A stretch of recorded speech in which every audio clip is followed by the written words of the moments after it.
perfect mess is my perfect mess.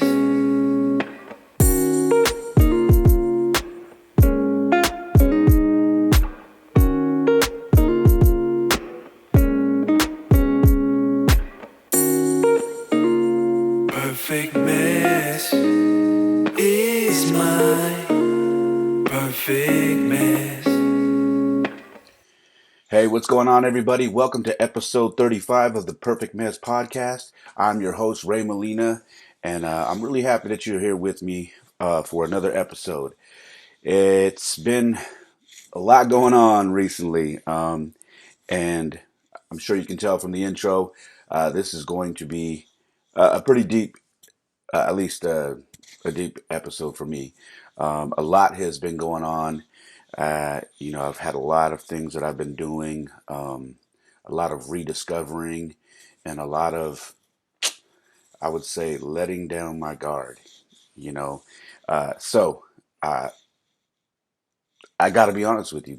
I was a little nervous doing this episode. I've kind of put it off for a little bit, but like everything in my life, I'm gonna just hit it head on, and hopefully you guys get something from it, and hopefully I get something from it, like some relief, because it's just one of these things that I kind of need to get out there. You know what I mean? Um, so, anyways, uh, first of all, happy late Mother's Day to all the mothers out there, including my mom, my grandmother, who you heard me speak about, who passed away, my grandmother B. Um, she had passed away some years ago, but she was more than a grandmother to me. She was like a mom to me because she raised me, helped raise me. So it was, she was just such a very, very important, piece to my life and upbringing. So I want to say happy Mother's Day to my grandmother. I miss you and I love you. Happy Mother's Day to my mom. Sometimes she listens, so if she hears this, I love you. And I can't wait to see you again. She lives out there in Colorado, and obviously things have been a little weird over the last year, but we're getting there, and hopefully sometime this summer I'll be able to go and see her and see how she's doing and catch up on life, right? Um, Here's the thing. Oh, actually, and happy Mother's Day to my kid's mother. Uh, and I just thank you for everything that you do for our children. Just thank you for being you and uh, and helping us to get to a better place where we are right now. Because I couldn't have done that uh, by myself. Um, you know, we're a team. We're raising two boys, and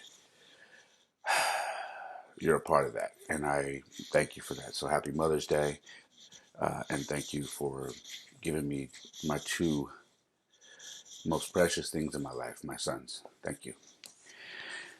Uh, so, um, yeah, man, Mother's Day was cool. Mother's Day, I often think about my mom because I think back to you know growing up with my mom. My mom was one of those moms who could whip up something in the kitchen for dinner that you could go in there as a kid and see nothing, no food in the refrigerator, no food in the cabinet, no nothing, and you could be starving and you could be yelling and being upset and saying, "Mom, there's nothing to eat," yada yada yada. And my mom was the classic mom who would say, "Just go sit down and watch TV and let me take care of it." And somehow miraculously she would put together these meals from stuff that I had no idea was in the house. But she just had this knack for being able to pull that off. That was my mom. My mom, uh, you know, she could take $1 and stretch it for as long as she needed to until the next payday. Um, she just was great like that. My mom, uh, you know, she's 4'11", and you may look at her and be like, wow, she's small, she doesn't look like much, but my mom was a soldier, man. My mom went through so much in her life, and she literally dedicated her life to her kids. I was an only child for almost 11 years of my life, and then we had my sister, and she basically dedicated her life to us, to making sure we were okay. And that was my mom. And she does that to this day. Oftentimes, I have to remind my mom that I'm in my 40s, that I don't need her to do certain things, or to do, you know, to just do things for me. Her being out in Colorado, it's a little different now, but I just have to remind her, hey, mom, I'm okay. I'm in my 40s now. I got it. But she's a mom, and that's what she's used to doing. So there are times when I allow her to do certain things, like when I go into town to visit her. Um, she will go above and beyond to try to do like extra things for them. Like, hey, mom, I can make my own food. I can do it. Mom, I can get my own something to drink with ice. But she just wants to do it, and she doesn't get to see me much these days. Even prior to the pandemic, she didn't get to see me much because we live in different states. So I've gotten better at, just when I see her, I just let her do what moms do, even though I'm of age and I can do it for myself. That's just what makes her feel good. She just feels good doing that for her son. So I allow it. But my mom is fantastic. She is a trooper. She has been through some very, very terrible stuff in her life. Uh, I always reference my Instagram, but if you caught my Instagram post regarding my mom on Mother's Day, then you see I got pretty deep on why I appreciate her, because of all the demons and things that she battled when she was younger, um, and just fighting through that to raise me. Um, and I think back to all the times that maybe I had talked back to her and disrespected her when I was younger, and just the nerve of me doing that when this woman put herself last to make sure that I was okay, to make sure that my sister was okay, and now to make sure that her grandkids are okay. The nerve of me. Um, she knows I love her. She knows that, you know, that there are just so many things that I've had to deal with over the last few years that she's kind of just needed to play the back role on, because I needed to get through them myself. I didn't need her to hold my hand, so to say. So that was hard for her because she always wants to help, but I have had to tell her, I need you to just understand. I need you to understand that I'm gonna be okay, and I can do this on my own. And in order for me to survive this, I have to do it without your help. So, my mom, she that kind of hurts her feelings sometimes, but it is what it is.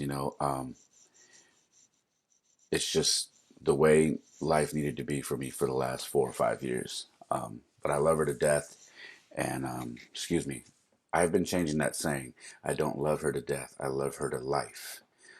You're gonna hear me say that a lot because that is something that I've been teaching myself. I don't really like that saying anymore.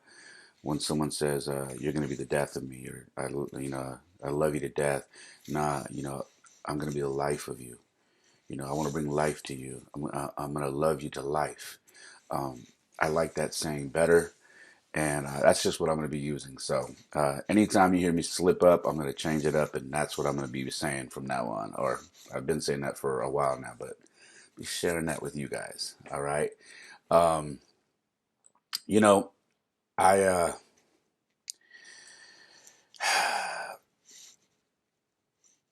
I had my kids. My kids always want to do certain things for Mother's Day, and one of the things that they like to do is they like to get their mom flowers. That's another thing that I always share on Instagram. And so they got their mom some flowers, and did that this year. And I believe we did, what did we do? It may have been Olive Garden. Although, see, I always get Mother's Day and their mom's birthday confused because they're so close. I think we did the Olive Garden gift cards for uh, her birthday, if I remember right. But I try to do all these things for these days, even though we are no longer together, because I want to instill these qualities in my sons. I want them to understand that this is what a man does. Um, this is how we take care of the women in our lives who love us, who take care of us, and make sure that we're okay. So I'm trying to instill that with them all the time. So my kids, we did the flower thing, and then they spent Mother's Day with their mom. And I don't know if they went to Olive Garden, but Olive Garden was the gift that now that I remember, it is the gift that we gave her for her birthday. So, but yeah, I do little things like that with them just to kind of make them understand that, hey, even though we're not together anymore, this is what we do. She's mommy, daddy's thankful for her, and I know you guys are thankful for her because she does a wonderful job. And if I don't do it with them, who's going to do it with them? You know what I mean? So that's part of me just stepping up and being the best father I can be and best role model I can be. So if you're listening and you have kids and you have gone through a divorce or a separation, um, I just highly recommend that you continue to show your children how much you appreciate their mom. Um, and moms, I hope you guys do that for your significant other, um, even whether you're together or not on Father's Day. It's just very important that the children see that if you can do it, because I know things get hard when you separate. There are a lot of different variables that come into play, and sometimes the relationships aren't the best. But if you are in a good place and somehow you can get it there, I suggest you do it because it's a great way to teach your kids early that you can still appreciate one another even though things didn't work out. All right. Give me 1 second right here. All right. Okay. Like I said, I'm going to keep this podcast super raw, guys. Anytime I'm working on things, you're just going to hear me making transitions and whatnot. So, moving forward, I put a post up the other day, uh, and I took a black and white photo of my home work setup. Well, one of the home work setups that I have, because a lot of you guys know that I closed my office and I now work from home full time. And I put up a picture of my laptop and a vinyl cutter that I have to do some of the designs and things that I do from home. And it was about working from home through the pandemic and never going back to work a 9 to 5, which I haven't worked a 9 to 5 in over 10 years. Um, but I called it a scamdemic, and it hit a nerve with a really good friend of mine. And I kind of had a feeling when I put this post up that it was going to rub a few people's feathers the wrong way. And that wasn't my intention. I felt like that after I posted it. I was like, man, you know what? This is probably going to hit a nerve with some people. Mm, excuse me. I'm drinking a little tea. Um, and it did. And unfortunately, it rubbed one of my really good friends the wrong way. And I need to clarify that. I already clarified it with him, and hopefully he's good because I love him to death and we've been friends since I was in high school. Um, I want people to understand that when you are on my social media and you hear me refer to this pandemic that we went through last year, and that we're starting to rapidly come out of it now. And you hear me refer to it as a scamdemic. I don't want you to get confused and think that I'm talking about I don't believe in the virus, that I believe it's fake, that I don't believe it's this, I don't believe it that. When I personally refer to this thing called a scamdemic, it has nothing to do with the virus being fake and I don't believe in it. I 1000% know it's real. I know people have gotten sick from it. I know people who have almost died, and I know people who have died from this. Okay. Um, so I know it's real. So when I refer to this thing as the scamdemic, I am coming from a business standpoint, and that's what that post was about. So, from a business standpoint, the way the government handled this whole thing with shutting down small businesses and basically killing the entire small business sector of this country and leaving these big name companies to make trillions and trillions of dollars throughout this whole thing.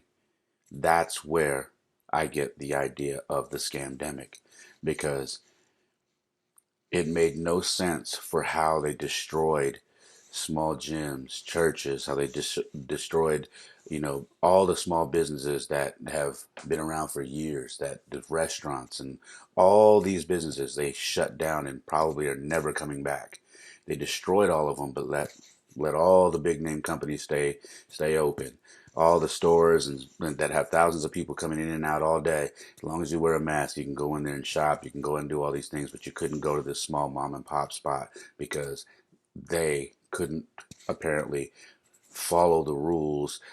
You didn't think that they could follow the rules accordingly, and it wasn't an essential business, so you shut them all down. That's where I get the scamdemic from. So when you see me put something like that on my Instagram, please, for anybody new who's listening or anybody that knows me, I want you to really understand what I'm saying. This is not about the virus and me saying it's fake. And so I trust me. Like I told him, my mom got it twice, so I know it's very real. What I'm referring to as the scam is the way they handled destroying all of the small businesses and keeping the bigger businesses afloat and letting these guys make trillions and trillions of dollars while we basically were trying to survive, and a lot of us didn't. So that's where it comes from. And I felt bad when I seen his post and reply, because he was a little upset, saying that he had ended up in the hospital, and he thought he was gonna die alone, and that hit me because I do care about him. That's my boy, one of my boys from a long time ago, and I just didn't want him to understand. Like, I wanted him to understand that that's not what I was referring to. And I told him I love him, and I said, I'm glad you're okay. And I told him my mom got it twice, but I have a different view, and it wasn't the view on the virus itself, and all that. It's the business end of it. That's where I came from, and that's what that post was about. So, I just felt like I needed to get on this podcast and talk about that, for some clarification, because I know that there's a few people um, that just didn't like that post. It's still up on my Instagram. I have no plans to take it down. Like I told you, I live openly, and I discuss all the things that make me me openly, and it is what it is. But I wanted to clarify that, in case anybody missed it when I had posted it. And I just figured I'd come on the podcast and share it with you guys. So, yes, I know the virus is real, and I know it is deadly. And I know we have lost some wonderful people to this virus. But that post in particular was not referring to that. So, all right. So, anyways, if you're listening, bro, I love you, and I'm super, super happy that you're okay. Not only for you, but for your children, and for your wife. Moving forward, I took a. Some of you may have seen also. I took a trip to Arizona, and man, I it was my first flight in over a year, because of all the restrictions and whatnot. And I honestly wasn't going to take the flight, because if they were going to have me do the vaccine and do all this stuff, I was just like, I'm not doing all this. I'm just not. I have my personal preference, and I'm just not doing it. But I didn't need to take the vaccine. I didn't need to uh, take a COVID test. I didn't need to do anything. I just needed to wear a mask and and show up on time. So, but this is how you know I haven't traveled in a while. Okay, so I I got to the I got to the airport, and I had a hiking trip planned while I was in Arizona with my buddy. So before I went to the airport, I packed. I only carry brought a carry on. I don't really pack heavy anymore. But I had my backpack in there, my hiking backpack, and I remember I had a knife on there, so I took the knife off.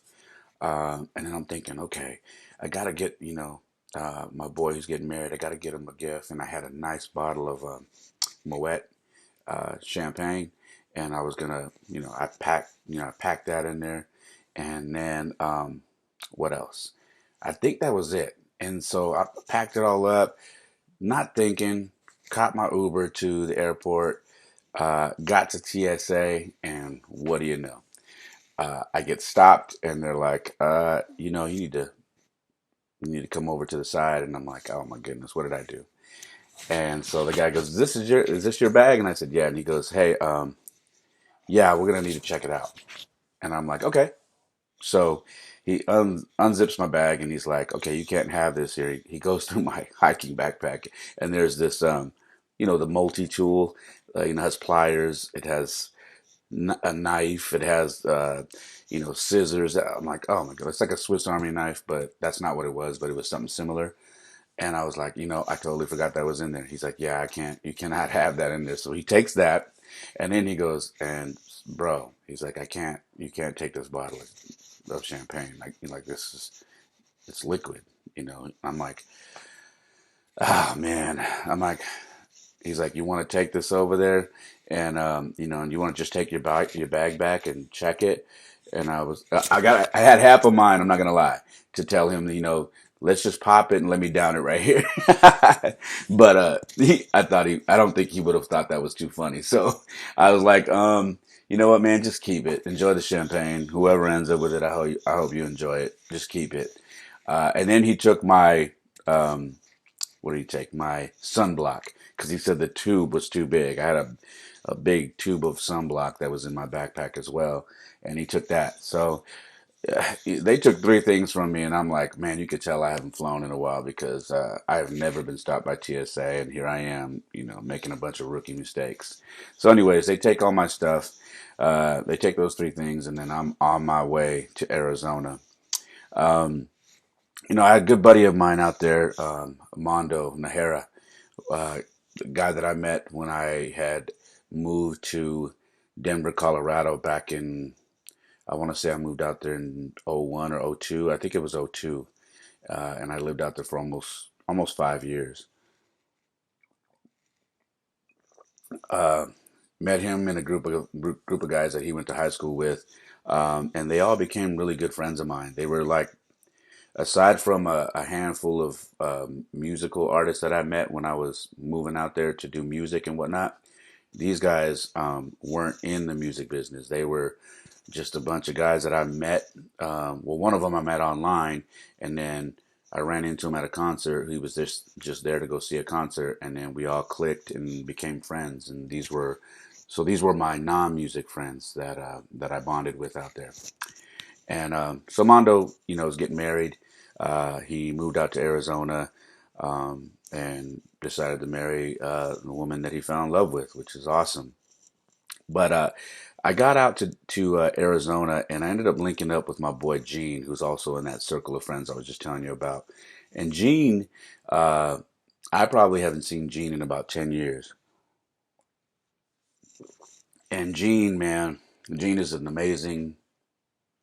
Gene's an amazing guy, because I call Gene the Martha Stewart because every time I see Gene on Instagram, he's doing something creative. He's trying to better himself. He's trying to learn how to make things and cook things and decorate his home, because he bought a home with his brother, and so he's he's just learning. Now you got to understand, I've got probably 9 years on Gene.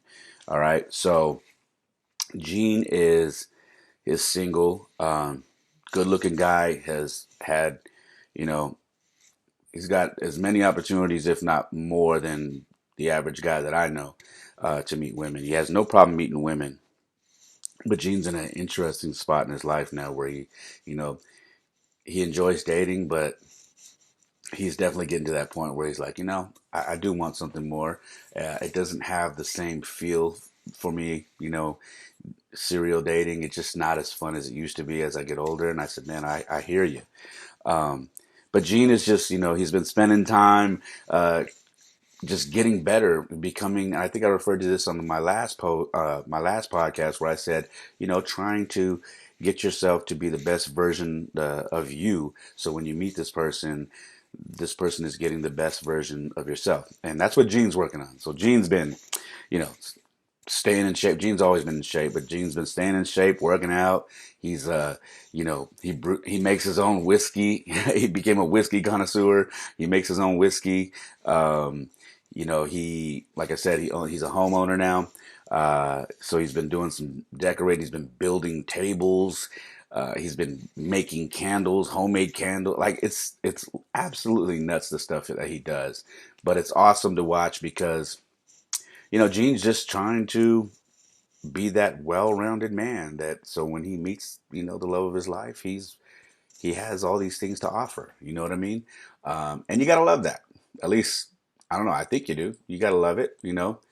Um, so that's Gene. So Gene picked me up from the airport. I was gonna Uber to the hotel and wait till I could check in, but Gene was like, "Yo, I'll pick you up from the airport." And so he picked me up, and man, it was just really good to see Gene and hang out with him. So I spent my first day there with him. We went and to his hotel first. Had a couple of whiskeys, and I got to tell you, man, most of you guys know I don't drink like I used to anymore. So we had a couple of whiskeys on the rocks, man. And, yeah, I got to admit, I was a little, especially in that Arizona heat, I was a little sideways. Not heavy, but I was a little sideways. So we had to mix it up a little bit. I think the third one we did, we threw a little club soda in there to kind of ease it in a little bit. But it was good, catching up, and we got to talking. We got to talk about life. We got to talk about stocks and investments and goals and dating and all these things. Um, Things that men in their mid, late 30s and in their 40s talk about, or at least they should be talking about, because we, you know, I feel like if we're talking about serial dating and trying to find the next who to knock down and who's doing what at this age, I feel like if we're doing all that, we're not getting better, and we're not maturing. So we were talking about all these wonderful things of what we're trying to do. So I put him on, I asked him if he had got into crypto, and he said he's been in the stock market for a while. He's done some investing and whatnot, but he hasn't really jumped into crypto. So I gave him a few tips, and before you knew it, he was downloading the app and threw some money at a crypto that I have that's off the shelf, and voila, and now he's all in, and so he was excited about that, and we talked about the possibilities of that thing taking off and possibly changing our lives for the rest of our future, our kids, for our future grandkids, all that. So that was fun to talk about. He started talking to me about what the dating scene's been like for him, and how that's going, and he asked me about me, how life is, and he sees a lot of the stuff that I post on my Instagram. Um, but I just told him, I said, I'm in a better place now. I'm not, I'm happy that I'm not bitter. I'm happy that I'm no longer upset and angry and having this woe is me attitude and like, man, the world owes me, I did this, I did that. I'm not just happy I'm not there. I'm happy I'm just a better father. I'm happy that I'm a better man, and I'm happy about the possibilities of love again. And not holding myself hostage to past failures and things that just didn't work out. And he's like, bro, he could see it. He was like, man, I know, I see it. I see it with you. And it was good for me to talk to him about that because I am in a better place. I'm away from home. We're here. We're sitting by the pool. We're having some whiskeys. We're talking life, and I just felt good. And you know, it's just great to get out and have this adult conversation. You know what I mean? Um, you know, me and Gene started talking about our parents and how young they were when they had us, and how his parents are divorced. Mine were obviously divorced twice. Um, but he started referencing, his relationship with his father and how you know, um, his dad didn't express a lot of emotions with him. He had his way of saying "I love you" and connecting with him, and it wasn't with words. It was just kind of with action, and you just knew by certain things he was doing that was his way of saying, "Hey, I love you, and I'm glad you're here." And he said his dad softened up as he started to have, little kids around, grandchildren. I guess I believe, if I remember correctly, it's from a new relationship he was in, and little kids being around, and is basically softening up his dad. And I said, "Yo, isn't it a trip? Our relationships with our dads. It's complicated, man, because we're similar. We don't have uh, we have so much in common that we don't talk about certain things because that's not what men are taught to do, right?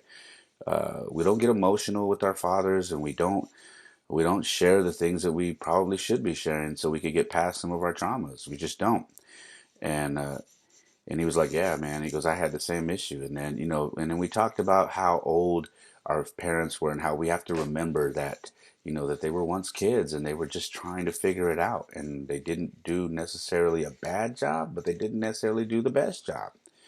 And as we get older, we forgive them for that, and we're glad that we're here, and we're okay. We're okay because at some point we just got to take ownership. I've talked about that episodes and episodes and episodes ago. You just take ownership. You don't use your past struggles as crutches. You just keep on trucking. You move forward.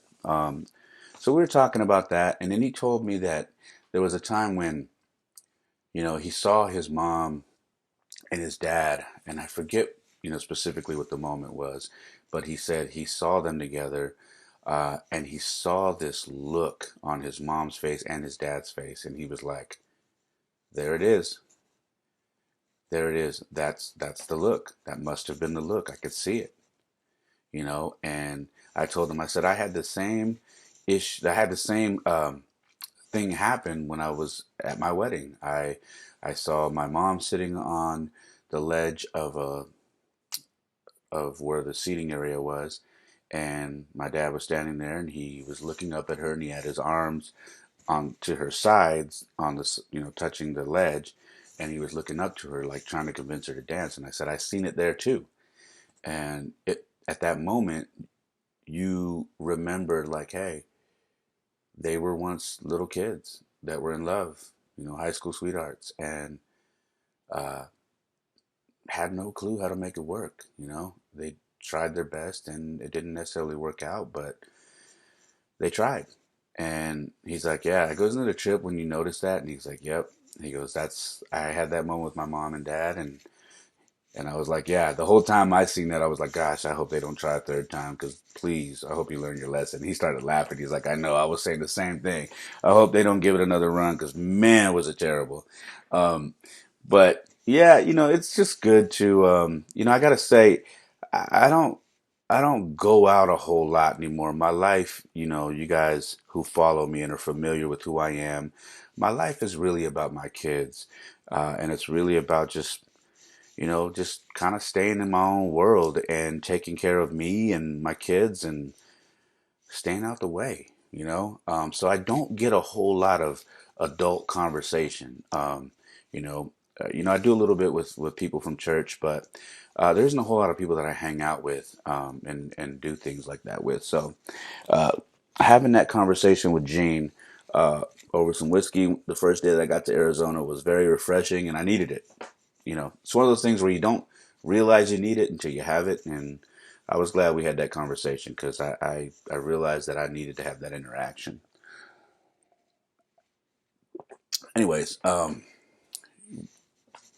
Arizona was beautiful, by the way. I love Arizona. If you haven't been to Arizona, um, everybody's always like, "Oh my God, it's so hot, it's unbearable."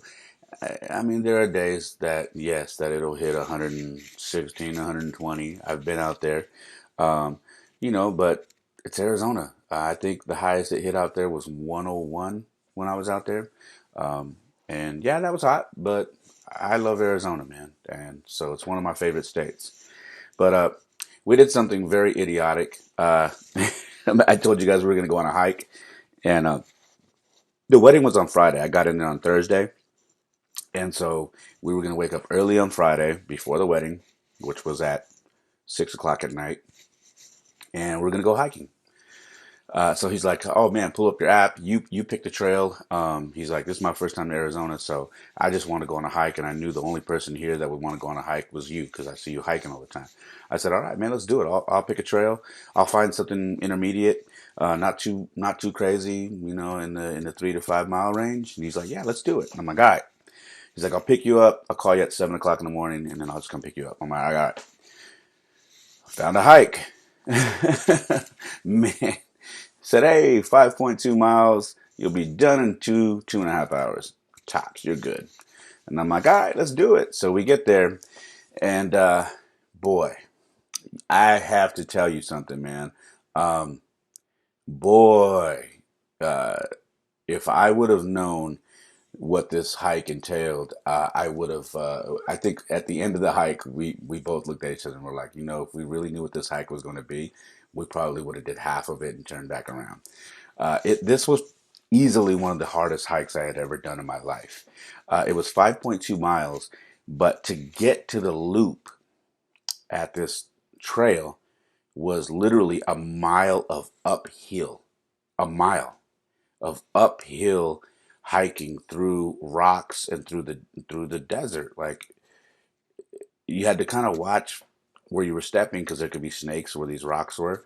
So it was a mile, just under a mile to get to the loop. And then when we got to the loop, we were like, okay, we're on the loop. We're now going to just go through this loop, through this trail, and we're fine. Not the case. This thing had continuous elevated areas that were going very, very high. At one point, I think we almost hit, we were just under 2,000 feet elevation. And then it would drop down and then we'd go up again. But I tell you, I think at mile number 3.5, Gene was like, "Man, this part right here, finally, my calves are starting to burn, man. This is starting to get hard." I said, "Oh, just now?" I said, "You should wait till you get in your 40s because my calves were burning from that first mile to get to the loop." And he started laughing. I go, "Man, this is a very hard hike, The only thing that the app said was make sure you bring a lot of water because it does get hot. And lo and behold, it was 91 when we started and it was 99 when we finished. And it absolutely floored us. Um, Very, very hard hike. But you know what? I'll tell you one thing. When we got to the bottom, we high fived each other and we were happy we did it because I don't know, man. Gene's like me. Gene is he is a go getter, man. That dude is a savage. So he does CrossFit and all that. I don't do CrossFit. I'm sure he would kick my you know what if I try to do CrossFit. He's just a beast. But Gene's kind of one of those dudes, man. Like, hey, we committed to do something. Let's do it. No matter how hard it is, we're gonna start it and we're gonna finish it. So we high fived each other and we were happy we did it. And that was that. We did see um, a coyote right when we were getting to the last maybe quarter mile coming down. A coyote literally ran right in front of us, and we stopped. And I was like, "Yo, did you see that?" Coyote just ran right in front of us and excuse me, took off right up the hill. So yeah, that was crazy.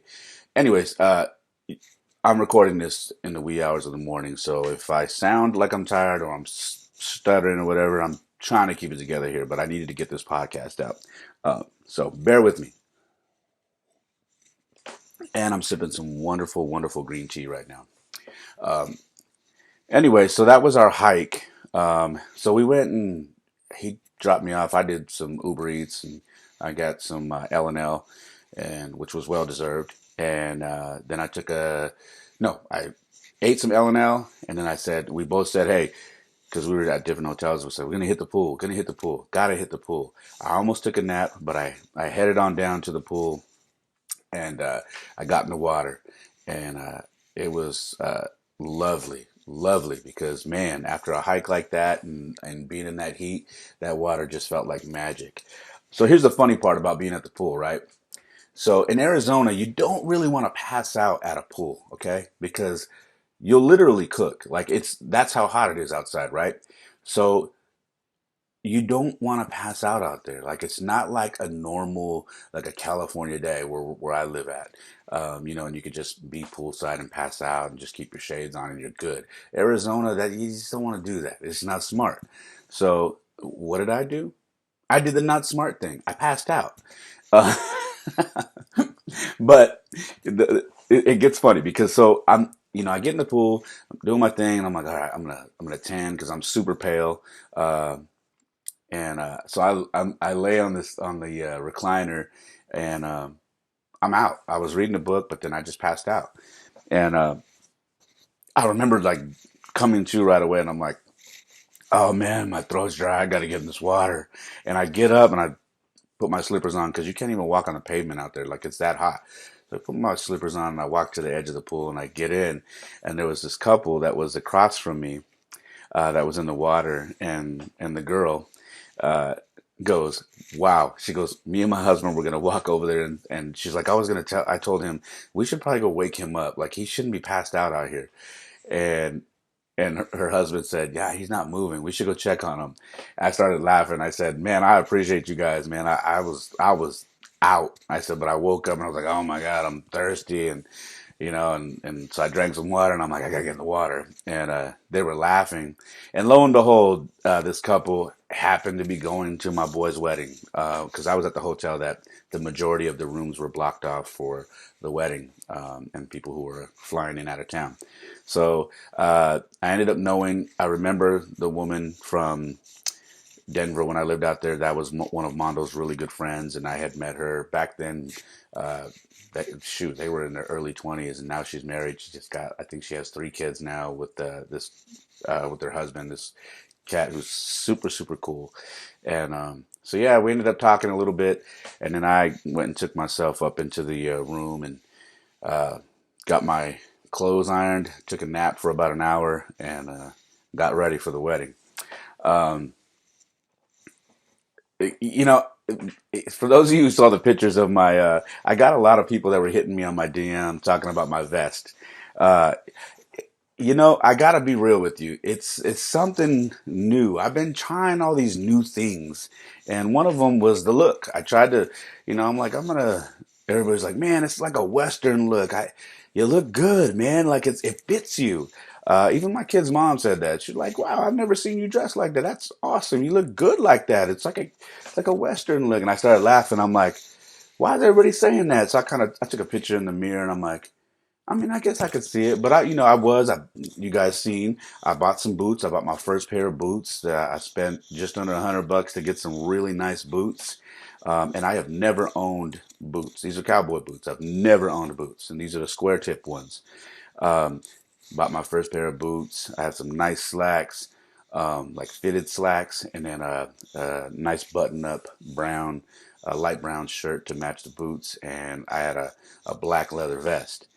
And shoot, man, this is a new style for me. I tried it and it's kind of worked. So I felt good about that. And like I told you guys, I don't dress up a whole lot. So I did the one time for Easter at church, and I remember my kids loved it. Remember, I kept telling you guys, they said, "Oh, that's my boss jacket." They said, "Man, Dad, you look like a boss wearing that blazer."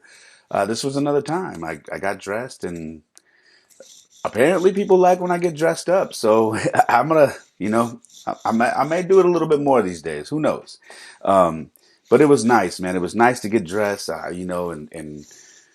I don't know. I'm starting to get a little bit more comfortable getting dressed up.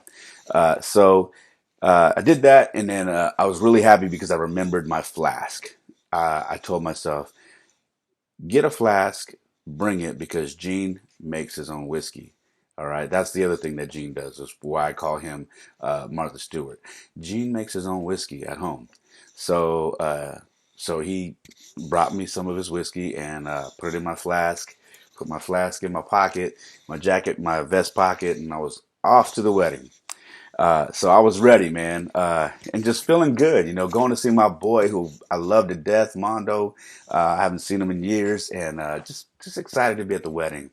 And so took off, got to see some really great old friends, hear some stories from back in the days, and you guessed it, man. It was an outdoor wedding, and for like the first 20, 30 minutes, and then they went inside. But it was very, very beautiful. And you guessed it, man. Outdoor allergies, right? At least that's what I was telling everybody. But yeah, man, I'm one of those, man. I love weddings.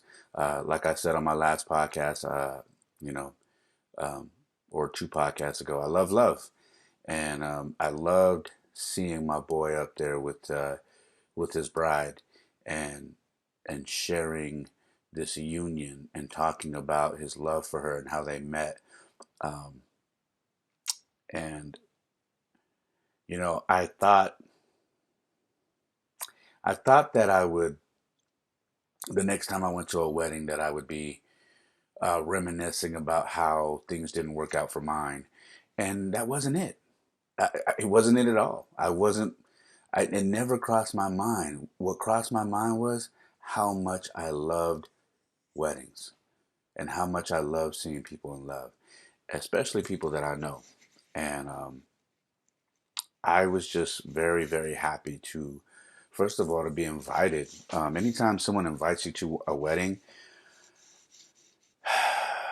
that is probably the most love someone could show you. And because they're telling you you're important to me. It's important that you're there, because weddings are expensive. They have to pay for everybody who shows up there. So the fact that I was there and got invited made me feel really special, and I was happy about that.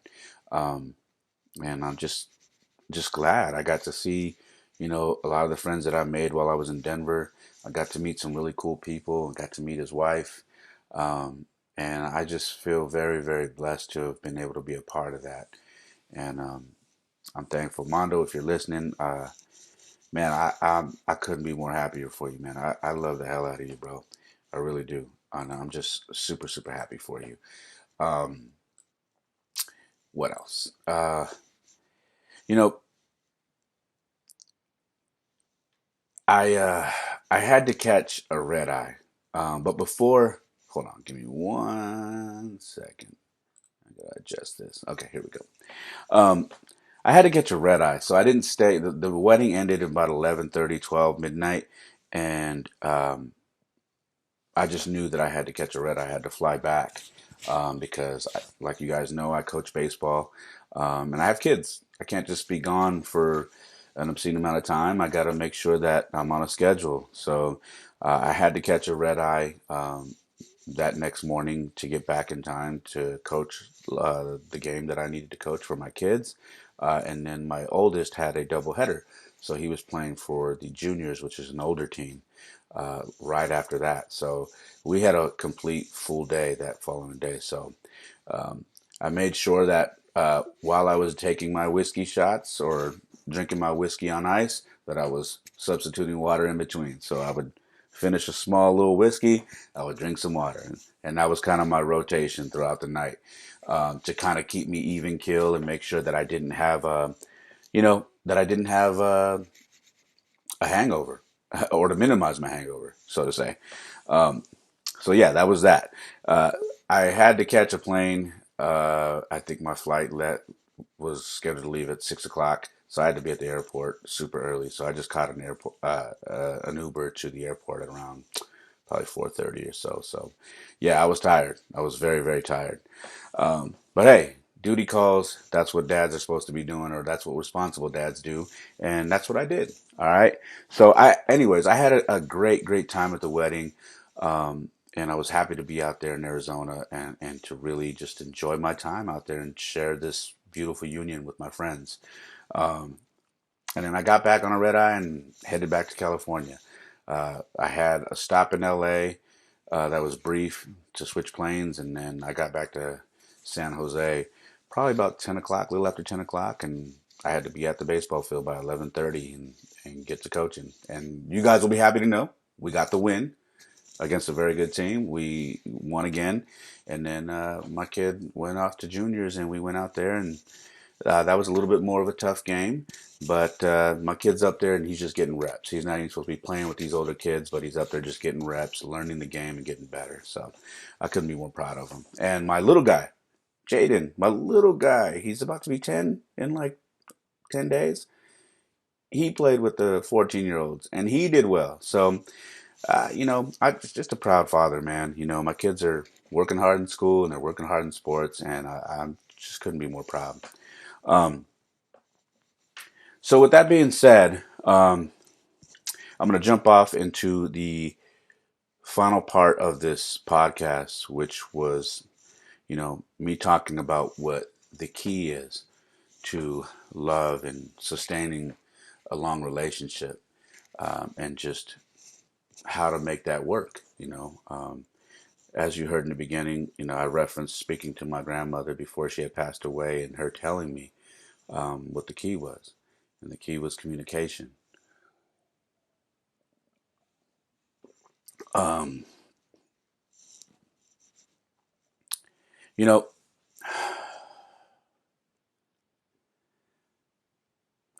I, I keep going back to that, that memory of talking to Gene out by the pool about marriage and divorce. And, and I remember him smiling when I said that I still love marriage. Um, and even understanding my failures, and the failures of my parents and their marriage, I still love marriage. I still love that union. And I told him that I was happy that I wasn't bitter, that I still love it.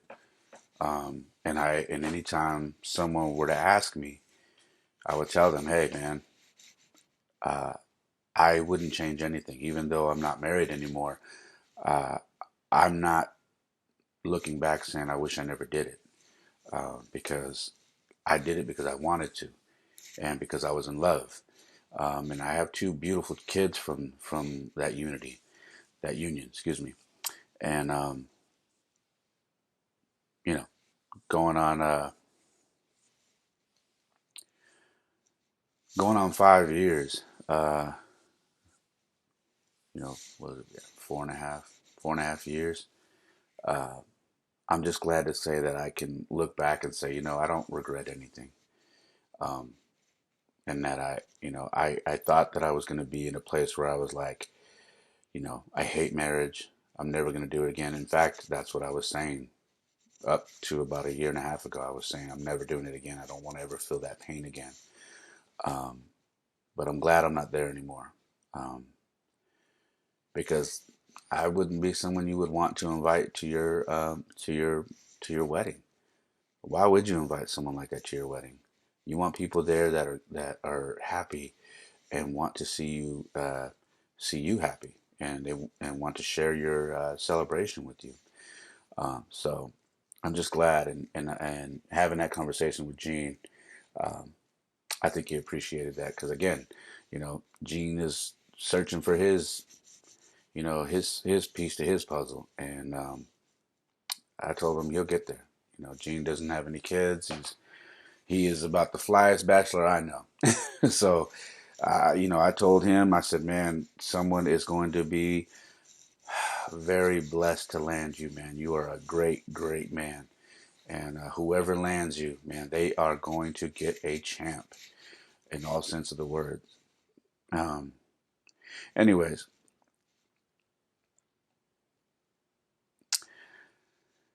you know,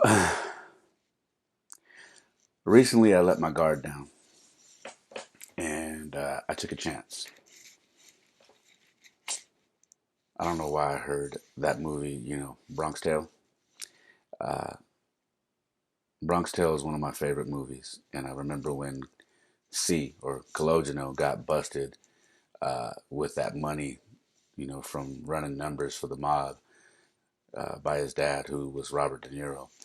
And he got busted with all this money. And, his mom said, what are you going to do about it? Telling Robert De Niro, what are you going to do about it? He's got this money. He tried to lie, and I forget what he said, but his mom said, how dare you? Why would you do that? And the kid said, I took a chance. And then the mom looked at Robert De Niro, and Robert De Niro said, what are you going to do? He took a chance. Not to go off on a tangent, but that's when I just said that, I started thinking about that. And, I let my guard down and I took a chance. Like, see, I'm really big on Italian movies, but I took a chance. And what I mean by that is, here goes nothing. I told someone I've known for 3 years that I love them, and in return, this person said that she loved me too, and that was a huge step for me because you know there are no guarantees. There's no guarantees with love, and coming from where I came from over the last few years, that's just a huge step. Um, One that I was like, I'm just gonna do it. This is how I feel, and I'm gonna say it, and you know, and hope that it goes well, and hope that this person feels the same. And she did. Uh, it's crazy because I hate saying it's crazy because I think that's like a people use that little saying to get to the next thought because they don't know what to say. So I scratch that. It's not crazy. It's interesting because you know I've went on a few dates and nothing really clicked. Like I said previously in another podcast, I've met some very wonderful people, but and we're friends, but nothing has really stuck. Nothing felt like it was. It didn't feel like the piece. I don't know how to explain it. Like great people, great conversation, but it just didn't feel like that. I don't know. Looking down the line, that it was just going to be the connection. I don't know. It just didn't. I really don't know how to explain that. Well, I can tell you this. I deleted all the profiles that I had on a few of the dating apps that I was on. I hated dating apps. I couldn't stand them. Um, but what are you gonna do when you're in your 40s? You're gonna go club hopping. You're gonna go running around and hang out with a bunch of 20-something-year-olds and deal with that. Not me. And especially with everything that went on last year, it's not like you can run around and meet anybody. So you know that was the new era. That's the new era of meeting people and whatnot. But I went and deleted the profiles that I had up for these apps. And I'll be honest, I sent a few text messages, I sent a few DMs, uh, tried to make a few calls, just to kind of to be a grown up about it, to tell people, that I felt needed to know, hey, I'm gonna give this thing a shot. I'm gonna give this a shot. You know, I'm gonna get back on the horse and I'm gonna find out where this goes because it feels right. And I just I want to be a good guy. I want to be upfront and say, hey, man, like, for what it's worth, this is kind of where I'm at with this person right now, and I need to give my 100% to this, just to see where this goes. Um, and you know, the people that I reached out to were cool about it. They were, matter of fact, they were happy. It's crazy what people appreciate. They appreciate honesty. And that was another thing that I talked to Gene about. You know, women, for the most part, they love honesty. Just be real. Just be upfront. Let me know what you want. Let me know what you don't want. But just don't lie to me. Just tell me up front. Give me the option to say yes, I'm in, or no, I'm out. And I know I've said that in the previous podcast as well. Um, so that's why I did that. I wasn't committed to anybody, but I had spent some time with a few people here and there. Nothing significant, but I just felt like the good thing to do was to just be upfront. So there's no awkward moments of late night phone calls or late night text messages and making people feel uncomfortable and all this whatnot. And that's what I did. Uh, and like when I say this was a big step for me, this is a big step. Um, it just is. Uh, this person, I had the talks as well. Did the whole talk and just let people that are close to me know that, hey, you know, I'm I'm giving this a chance. I'm dating now, exclusively, and I just want you to know, and I just want everybody to be on the same page. And she did the same, and for both of us, it was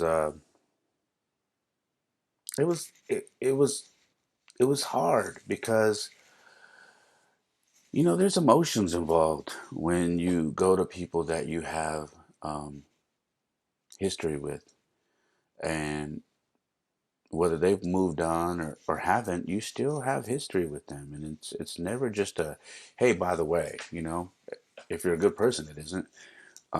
It's a process, and one that takes some figuring out before you go and just dive in and say, by the way, and she is a mother. She has a son.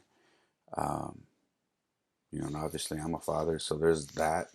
And it's just the way to approach this is just being upfront and just letting everybody who is important in that circle know where we're at. Uh, so that was a bit of a process, and for the most part, we got through that. And now we move forward, and God willing, uh, this is turns into something great. I think it can be great, and I believe she thinks it can be great as well. But it's going to take some work. It's going to take.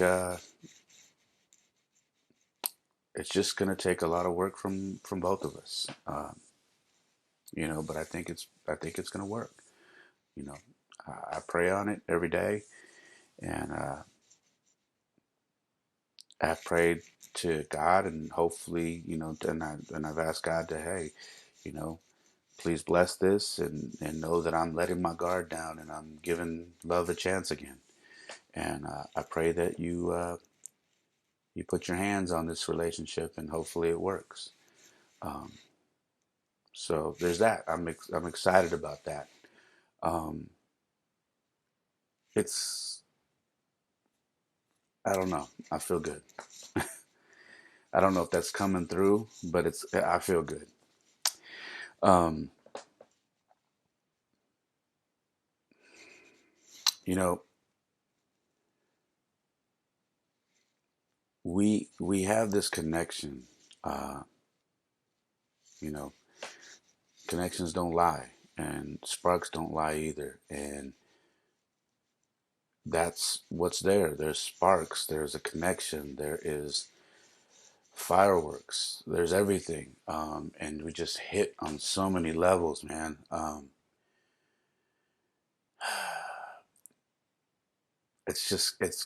be honest with you, the both of us, if you had us here right now side by side, she would tell you, uh, I'm scared. It scares the hell out of me. And I would tell you, hey, I'm just as scared because, hey, you know, she's had her own stuff going on. I've had my own stuff going on. Obviously, if you listen to my podcast, and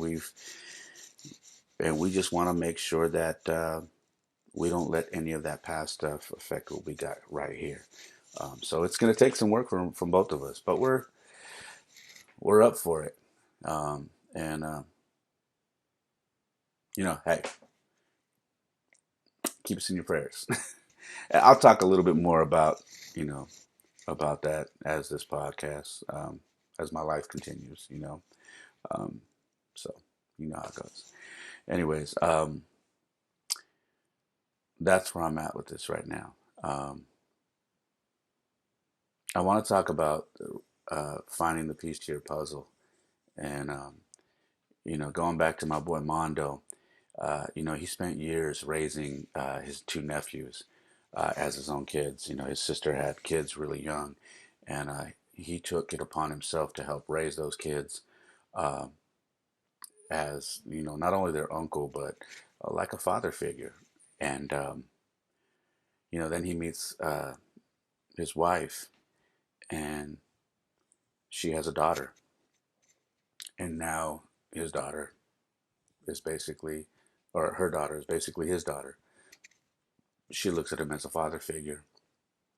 And it's crazy because, excuse me, there I go. It's crazy. It's interesting because it was almost like he was training and learning to be a father to his nephews and preparing himself for what he didn't know was coming down the line, and that was his wife now, and her having a daughter, and him knowing how to care for another person aside from himself, and she was that piece to his puzzle, and he was ready. And I love that. I love that part of their story. Um, I go back to Gene, and he's preparing himself for whoever she is in his future. Financially, physically, mentally, and when she appears, he'll be ready. We're laughing. We're calling him the last of the Mohicans, and but I told him, I said, be excited because when you get there, it's going to be a celebration. When you get married and you find a woman, or she finds you, and then you decide to get married and you have kids, like, because you're the last person, it's going to be a party, man. It's going to be a celebration. People are going to be excited about it. So be ready. And he knows that, you know, um, and I'm excited for that day because, like I said, Gene's a fantastic, fantastic guy. And me, you know, while I was at that wedding, I sat next to the woman and her husband that I had ran into at the swimming pool at my hotel, and her name was Natasha. And I met Natasha, like I said, years ago in Denver, prior to her being married. Um, I met her briefly a couple of times through Mondo. That was an old friend of theirs from school. But she reminded me so much of the person that I have here back at home because she had this fiery attitude, this passion about sports. And, she had kids, she coaches volleyball. And, Natasha does. And she has a son as well, which is her baby that plays baseball. And the way she was talking about sports and being just so fiery and had so much attitude and opinion about the way kids are coached and the way they play the game and people being lazy and she can't stand it, and her husband laughing saying, man, she's crazy, right? Listen to her. He's like, sometimes I have to just tell her calm down, and she's like, no, I won't calm down. These coaches need to do this, these coaches need to do that, and blah blah blah blah blah. And I couldn't help but sit there and listen to her and look at her talk and go, man, she reminds me of the person that I have back home. And at that moment, uh, I realized something. I couldn't wait to get home to see someone again. And that right there is a feeling I haven't had in a long, long time. You know, I'm used to coming home and, missing my kids and seeing my kids, but it's been a long time since I've come home and had someone to come home to, and looked forward to coming home to and seeing somebody, and having that conversation with Natasha and her husband, and her reminding me so much of this person here that I have at home, made me realize that man, I'm looking forward to coming home, and that's a feeling that I just haven't had in a long, long time, um, and it feels good. I use the term 100 to 100, meaning I'll match your 100 if you match my 100. With regards to relationship, and Natasha said this to me, um, while talking to her and her husband, and she said, you know, I learned this. She's like, not to tell you how to do things, but she's like, I learned it this way. And maybe this will help. She said, some days you're going to be at 60%, and you're going to have to see if she can pick up that other 40% for you guys. And then some days she may be down at 30%, and you'll need to pick up the 70%. But the goal is to keep it at 100, always together. Because you're not 100% every day. She's like, some days I wake up and I get my coffee and I just can't get it together. My kids are driving me crazy. I'm not happy. My day is not starting off right, and I'm at 30%. And my husband knows that. Well, today is where I got to get that 70%, and I gotta pick it up. I gotta carry the load today. And together, we make it 100% for the day, and we get through it. There are never days that I'm at 20, 30%, and then he's at 20, 30%, because those are the days that we're just not going to make it.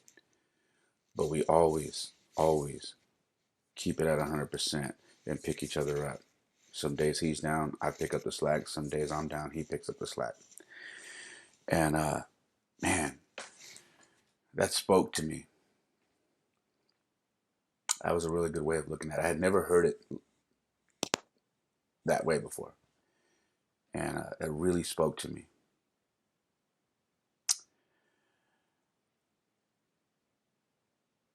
You should always try to make sure that your relationship hits 100%, even on the days that you struggle. Otherwise, you're just not going to make it. And I think I said this a couple of podcasts ago, where I said I got comfortable in marriage, and that's my fault. And what I mean by that is I wasn't that 70% on days that she was 30%. When she was at 30%, I was probably at 30% too. And it's just never going to work. It just doesn't work that way. That's not the way relationships work. Not relationships that you want to last for a lengthy amount of time. Not the relationships that, like my grandfather and my grandmother had. They went through so much stuff growing up, being in love for so many years. Um, but they got it. And as I watched my grandfather clean clean my grandmother's feet,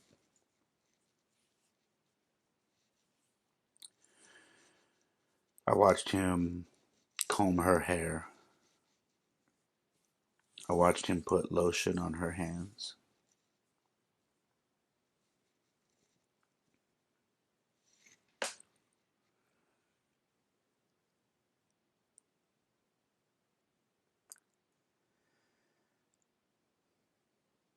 I uh, I remember offering to help him. Uh, I said, "Hey, why don't you take a break? Let me help you out." And he said, "No, I got it." I said, "You need some rest."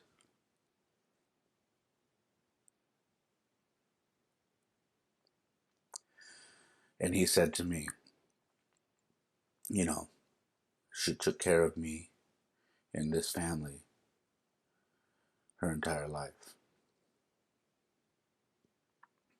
I owe her this. I owe her everything, but I owe her this. And I let him do what he needed to do because I knew she wasn't going to be with us very much longer.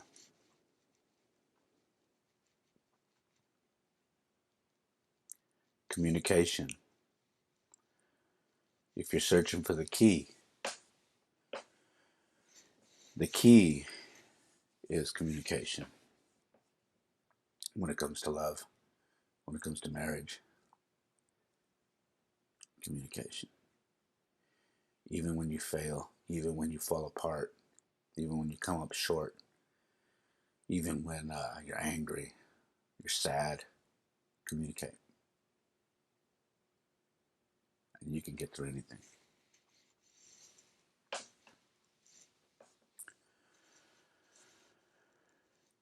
That's all I have. Thank you for listening to episode 35 of the Perfect Mess podcast. I'm your host, Ray Molina. You can follow me on Instagram at It's Ray Molina. The podcast Instagram is The Perfect Mess Pod. My website is raymolina.com. As always, I've got merchandise. You can listen and watch the podcast there. You can look at any reviews from books that I'm reading. You name it, it's there. raymolina.com. And for those who would like to continue to donate and help out, it's not required.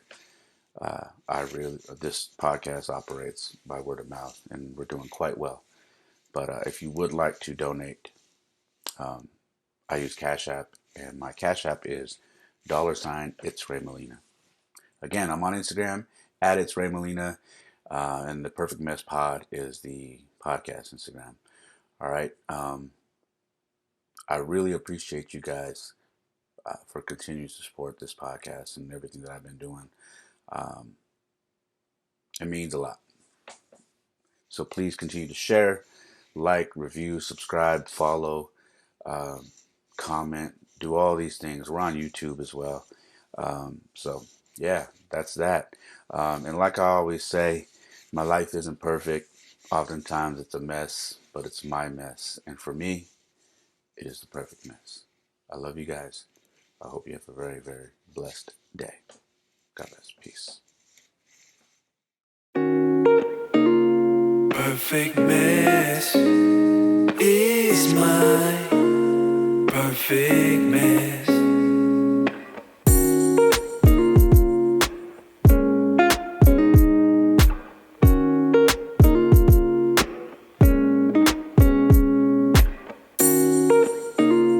Perfect mess is my perfect